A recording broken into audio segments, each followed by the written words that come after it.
Hierdie program gaan daaroor dat ons weet en glo dat die lig vir die lewe vanuit die skrif kom. Maar ons ook goed besef dat ons liggaam, siel en gees op alle maniere deel is van hierdie lewe. Ons het gehoor dat ons na die vrede toe moet loop, dat ons dit nie gaan kry nie, dat ons dit moet gaan haal en gaan uitdeel. Ons wil baie keer vrede hê, maar die manier wat ons sien vrede in die Bybel kry, is dit deur dit na dit toe te beweeg, in harmonie met God se wil, soos hy vir ons stuur. As hy ons stuur en ons gaan, dan sal ons die vrede kry. En dit beteken nie, dit sal sonder sorg en sonder uitdagings wees nie. Nee, dit beteken, ons sal moet die oortuiging, die geloof, die krag kry om daar uit te kom, soos wat die Here weet ons nodig het.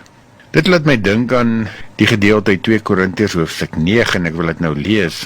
As ons skaars saai, ook in ons eie lewe, moet ons nie dink dat ons volop sal oes nie. In 2 Korintiërs 9 vanaf vers 6 staan daar, dink daaraan, wie karig saai, sal karig oes, en wie volop saai, sal volop oes.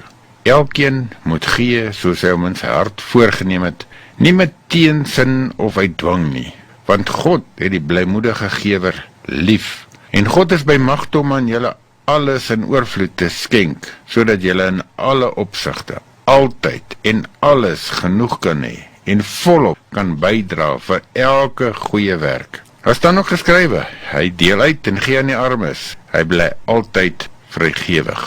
Ja, onthou, wie karig saai, sal karig oes, wie volop saai, sal volop oes. 2 Korintiërs 9 vers 6.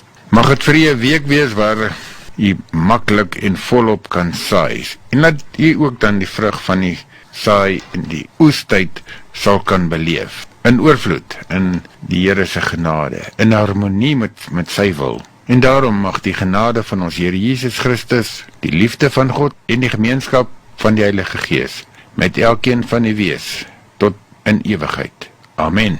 So kom ons aan die einde van hierdie program, Lig op Lig, van my Willem Lombard. Mag jy dit ervaar dat die Here se seën by u is, elke oomblik van hierdie week.